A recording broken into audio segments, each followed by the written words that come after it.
ॐ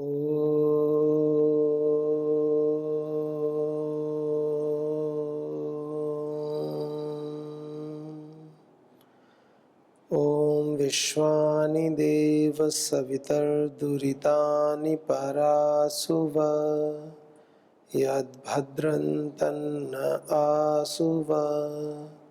ॐ शांति शांति शांति। ओम। वैदिक संस्कृति के स्वाध्याय क्रम में शिक्षा विषय को लेकर के महर्षि दयानंद सरस्वती जी ने विशेष लेख लिखे हैं। सत्यार्थ प्रकाश के द्वितीय समुल्लास में उसका वर्णन है। तो लगभग समापन की ओर है दूसरा अध्याय, दूसरा समुल्लास, और सभी विषयों को बताते हुए आगे बढ़ते हुए कह रहे हैं। और महर्षि मनु का भी जो मत है, मंतव्य है, उसके विषय में भी बता रहे हैं। का दृष्टिपूतम न्यसेत पादम वस्त्रपूतम जलम पिबेत सत्यपूताम वदेत वाचम मनः पूतम समाचरेत। दृष्टिपूतम न्यसेत पादम, दृष्टि को पवित्र करते हुए चले। तात्पर्य क्या है? अर्थात नीचे देख करके ठीक से चले, ऊंचे नीचे स्थान को देख करके चले। कुछ व्यक्ति चलते ही ऐसे चलते फिरते चोट खाते रहते हैं, ठोकर लग जाती है, टकरा जाते हैं। वस्त्रपूतम जलम पिबेत, वस्त्र से छान करके जल को पिए। तात्पर्य क्या है कि शुद्ध जल पिए, गंदगी ना हो। सत्यपूताम वदेत वाचम, सत्य से पवित्र करके वाणी को बोले, व्यवहार करें। वाणी में सत्य होना चाहिए। मनः पूतम समाचरेत, और मन को पवित्र करके, निर्मल करके व्यवहार करें। मन से विचारें फिर आचरण करें। कोई भी ऋषि कहते हैं कि कोई भी कार्य करने से पहले क्या करो, थोड़ा सा मौन हो जाओ, थोड़ी देर के लिए। कोई कार्य करना हो 1-2 सेकंड थोड़ा सा विचार लो। बिना विचारे जो करे सो पाछे पछताए, ऐसे होता है। विचार करके करो। तो वही बता रहे। और एक विशेष बात क्या कहा? माता शत्रु पिता वैरी येन बालो न पाठितः न शोभते सभा मध्ये हंस मध्ये बको यथा। ऐसे कहा। माता शत्रु पिता वैरी, माता शत्रु है।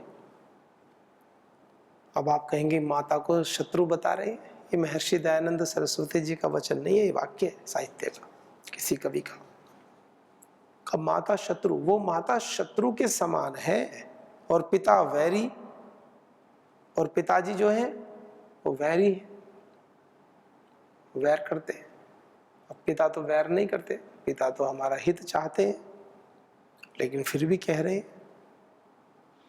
ऐसी माता शत्रु के समान है और पिता वैरी है। कौन? येन बालो न पाठिता, जो अपने बच्चों को शिक्षा नहीं देते हैं। कुछ होते हैं कि कार्यों में लगा लेते हैं।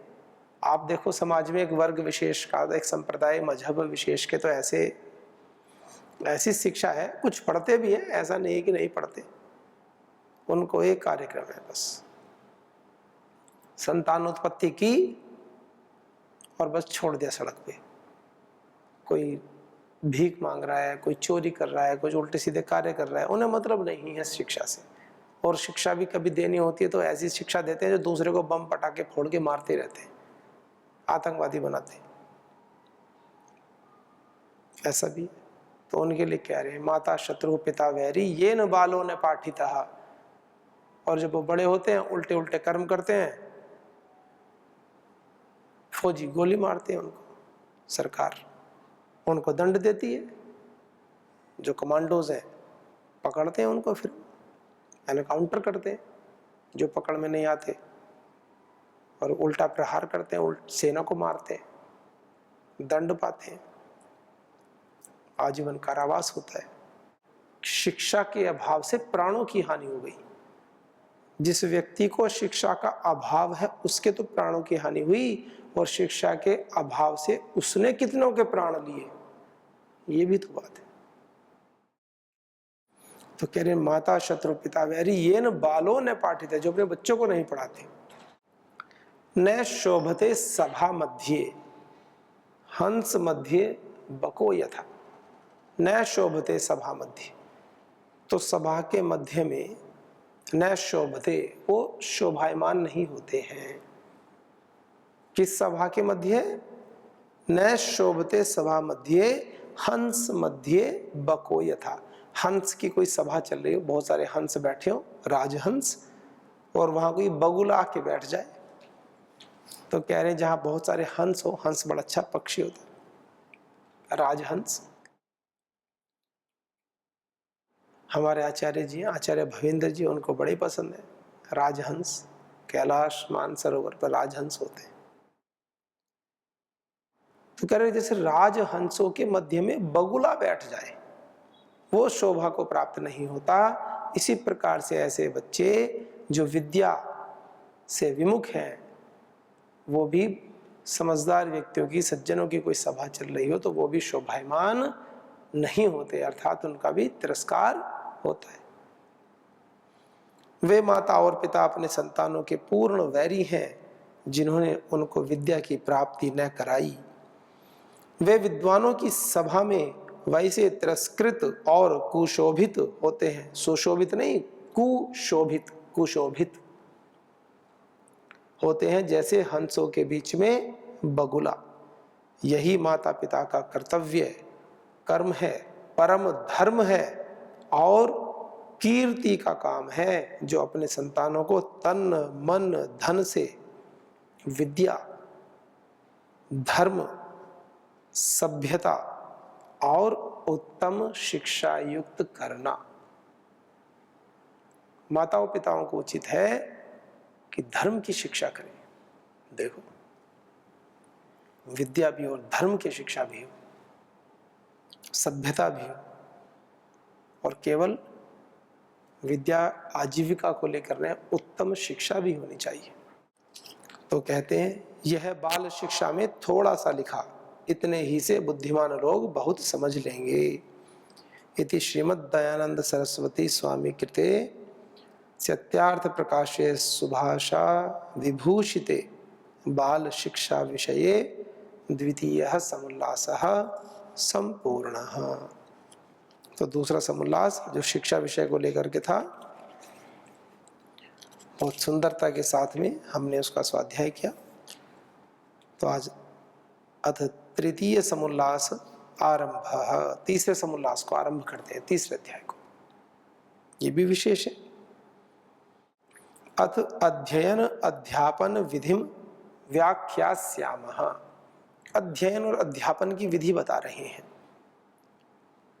पढ़ने की विधि बता रहे हैं।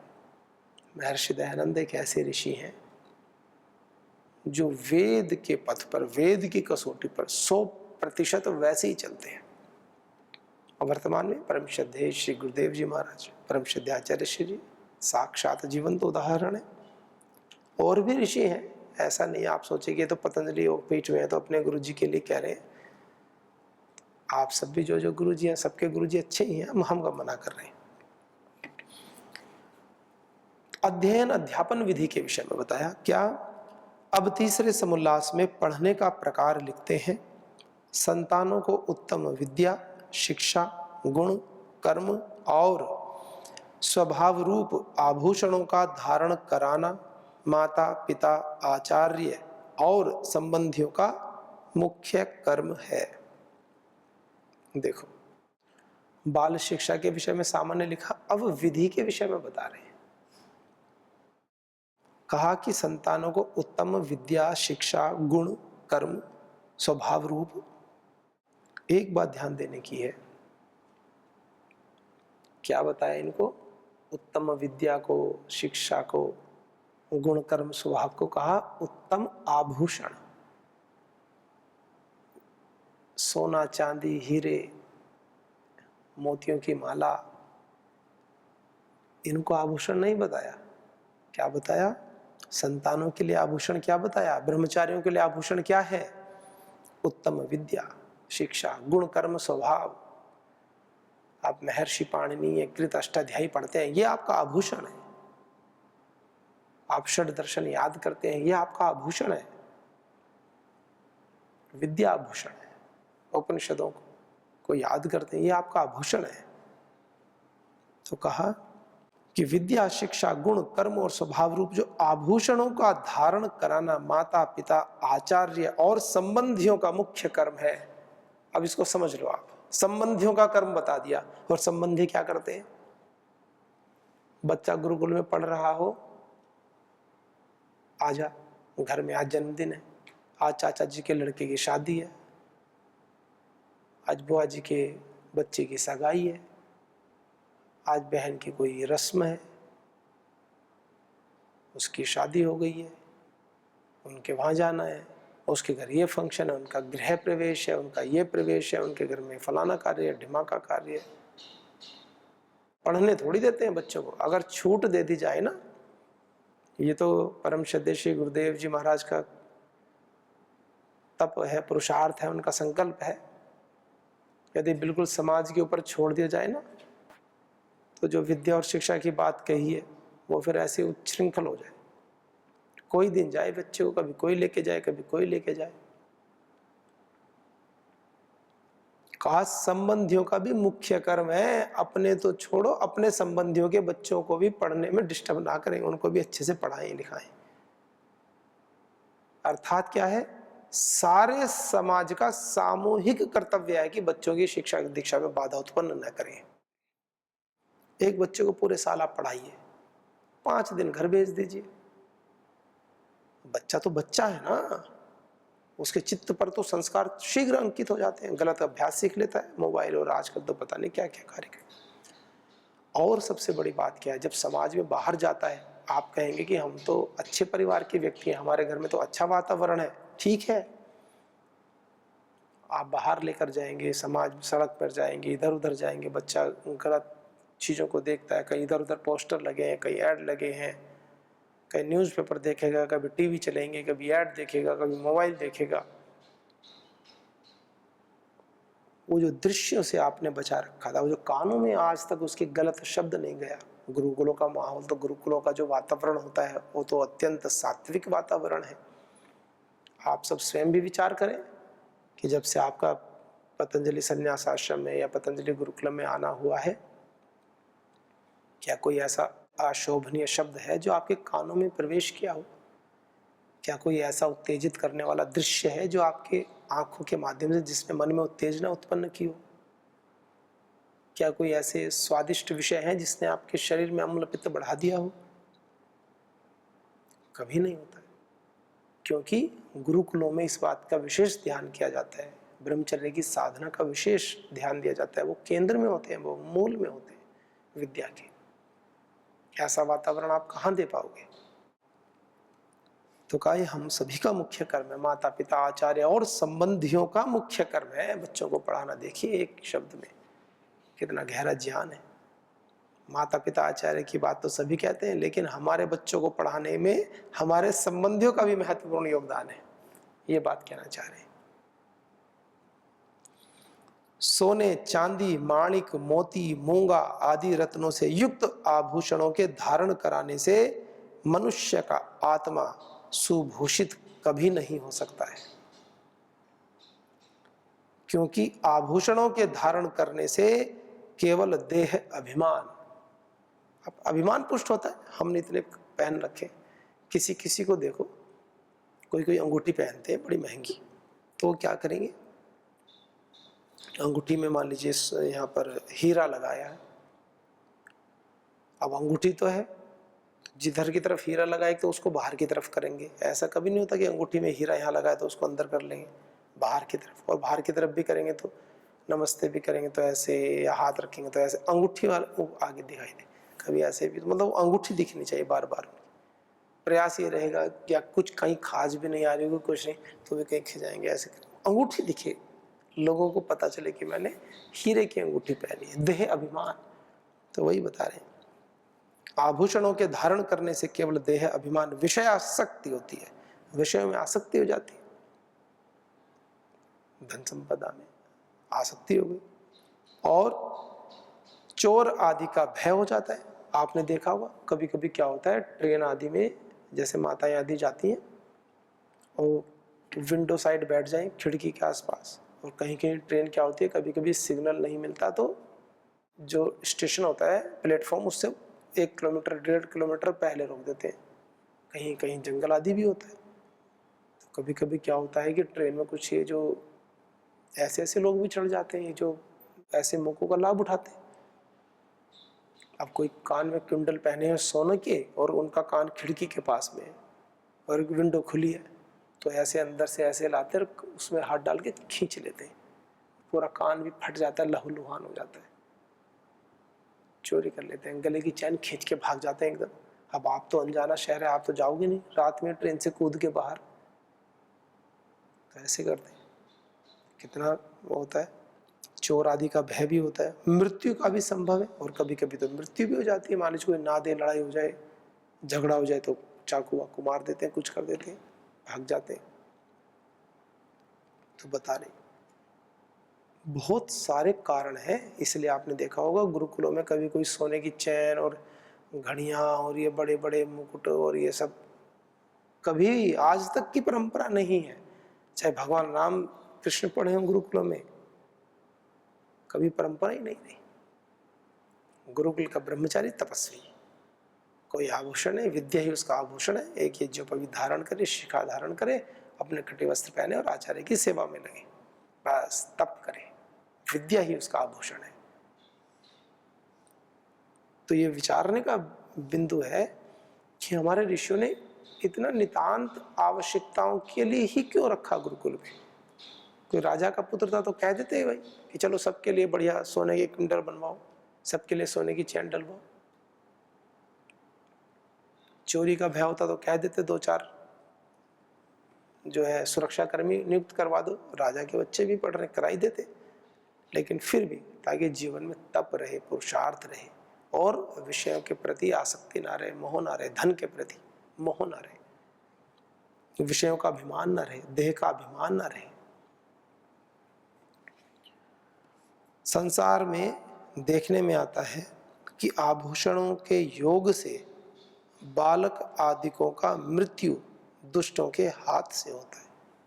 अब जैसे किसी ने आभूषण है खूब पहन रखे, बच्चे का भी होता होगा भाई, जैसे आज भी तो होता ही है, किसी को उठा लेते ले जाते हैं, तो पहले भी होता होगा भाई, जंगल में कोई जा रहे हैं, रात्रि में जा रहे हैं, बहुत सारे आभूषण पहन रखे हैं, कोई चोर मिल गए, डकैत मिल गए, ले गए उठा के बच्चों को, छीन लिया सामान, कर दिया। होता ही आज भी कितना कर देते हैं, बच्चों को ही किडनैप कर लेते हैं, बच्चों को किडनैप करते हैं, फिर उसकी किडनी निकाल लिए, शरीर के ऑर्गेन्स की सप्लाई करते हैं, स्मगलिंग, बहुत भयंकर कार्यक्रम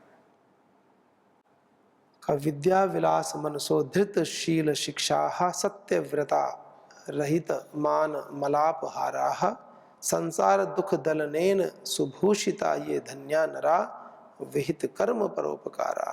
कितनी अच्छी बात कही। विद्या विलास मनसो, विद्या के विलास में जिसका मन रहता है, जिन पुरुषों का मन विद्या के विलास में तत्पर रहता है, विद्या का विलास अर्थात उनको आनंद किस में आता है, खाली समय है तो इधर उधर की बातें करने में नहीं, विद्या संबंधी विषय में श्रीमद् भगवद गीता के श्लोकों पर चर्चा हो, सूत्रार्थ सुनने लगे एक दूसरे के, चलो आप मुझे अष्टाध्याय का पहला पाद सुनाओ, दूसरा पहला पाद सुनाएगा, उनसे पूछने लगेंगे कि बताओ, सूत्र सुनते हैं बीच बीच में से, आदिरंत्यन संहिता इसके आगे का सूत्र सुनाओ, वो कहे अच्छा किंगतिचा के आगे का सुनाओ, वो कहे अथ समर्थ पद विधि के आगे का सुनाओ। ऐसे आपस में शास्त्र में रमण करते हैं।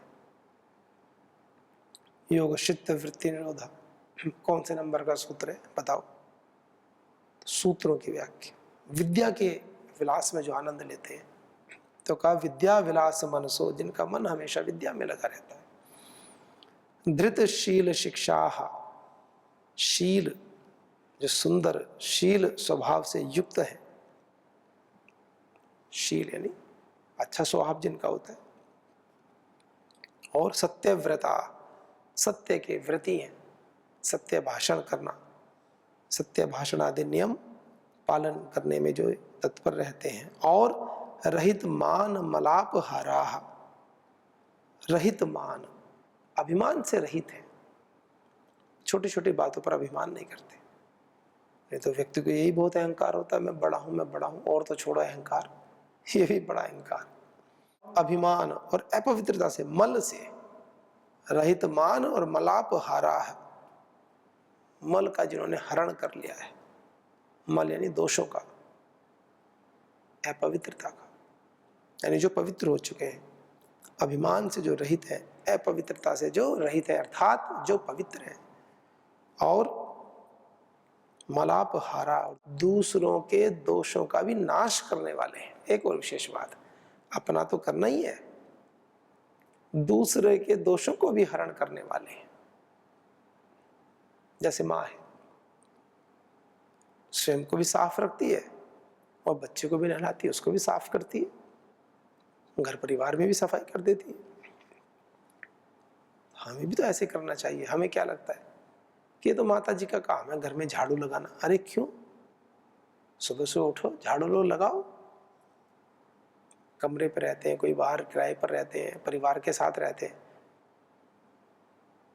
तो जो बहनें होती हैं वो तो झाड़ू लगा लेती हैं, घर परिवार में पोंछा लगा लेती हैं, और जो भाई होते हैं वो सोचते हैं हमें क्या करना है। अरे वो स्वयं की सफाई भी करती हैं, घर परिवार में भी सफाई करती हैं। ये तो परोपकार का कार्य है। इसमें कहीं पूरे शास्त्रों में ऐसा नहीं आता कि माताओं को झाड़ू लगानी चाहिए, कहीं नहीं लिखा। बस एक वो बना लिया कि बहनें विनम्र होती हैं, वो लगाती हैं तो काम चल रहा है। मिलजुल कर कार्य करना चाहिए। तो कहा जो अन्यों की भी मलिनता के नाशक हैं और सत्योपदेश करने वाले हैं, और संसार दुख दलनेन सुभूषिता, ये धन्या नरा विहित कर्म परोपकारा। कितनी सुंदर बात। संसार के दुखों के दलदल से जो बाहर निकालने वाले हैं, कैसे? विद्या के दान से। विद्या दान से संसारी जनों के दुखों के दूर करने से जो सुभूषित है। जब आप किसी के प्रति परोपकार का कार्य करते हैं, किसी को दुखों को हरते हैं, तो एक व्यक्ति तो ऐसा है जो बहुत आभूषण पहने हुए और सहयोग किसी का नहीं करता, और एक व्यक्ति के पास कोई आभूषण नहीं है लेकिन वो पूरे दिल से सहयोग करता है। तो किसको देख करके व्यक्ति प्रसन्न होता है? आभूषण वाले को या जो सहयोग करने वाला है उसको? जो सहयोग करता है उसको। तो कह रहे हैं विद्या दान से संसारी जनों के दुखों के दूर करने से जो सुभूषित है, ये धन्या नरा, वे नर वे लोग धन्य हैं। कौन? विहित कर्म परोपकाराः, जो वेद विहित कर्मों से परोपकार, दूसरों का उपकार करने में लगे रहते हैं। जी का पराय उपकार करने में तत्पर रहते हैं, वे नर और नारी धन्य है। नरहा का अर्थ है यहाँ बहुवचन में निर्देश है। नरहा का अर्थ केवल पुरुष नहीं है, नर और नारी सभी। इसलिए क्या कहा कि 8 वर्ष के हो तभी लड़कों की पाठशाला में और लड़कियों को लड़कियों की पाठशाला में भेज देवे। देखो कितनी अच्छी बात है। पतंजलि योगपीठ में भी है ना व्यवस्था, भाइयों का गुरुकुल अलग, बहनों का गुरुकुल अलग। जो अध्यापक पुरुष व स्त्री दुष्ट आचरण वाले हों, उनसे शिक्षा न दिलावे। माता पिता के लिए एक काम और छोड़ दिया महर्षि दयानंद जी, बड़ा विशेष काम करते हैं। माता पिताओं को यूं होता है ना कि बस संतान हो गए, अब हमारा क्या काम, स्कूल वाले पढ़ाएंगे, कह रहे हैं ये भी ध्यान दो। जो अध्यापक पुरुष या महिला शिक्षिका, यदि आचरण ठीक नहीं है, उनका आचरण भी ठीक नहीं, ये भी देखो कि वो किससे पढ़ा रहे हैं आपके बच्चों को, जिनसे पढ़ा रहे हैं क्या वो आचरण ठीक है, शीलवान है। तो ये कहा उनसे शिक्षा न दिलावें यदि उनके आचरण में खोट है। तो टीचर्स का भी ध्यान रखने के लिए कह रहे हैं माता पिता। देखो ऋषि दयानंद कह रहे हैं माता पिताओं को, आपके बच्चों को जो शिक्षा दे रहे हैं उन गुरुजनों को भी एक बार चेक करो, उनसे भी मिलो, बातचीत करो, पता लगाओ। और किंतु जो पूर्ण विद्यायुक्त हो, धार्मिक हो, वे ही पढ़ाने और शिक्षा देने योग्य हैं। आपके बच्चों को जैसा बनाना है तो गुरुजन भी पूर्ण धार्मिक होने चाहिए, विद्या से युक्त होने चाहिए, विद्वान होने चाहिए आचार्य आपके बच्चों को पढ़ाने वाले। ये भी माता पिता का कर्तव्य बताया है। नहीं तो क्या होता है, किसी भी स्कूल में एडमिशन दे दिया और हमें मतलब ही नहीं, विद्यालय का नाम देखा और एडमिशन दे दिया, पढ़ाते को नहीं मतलब नहीं।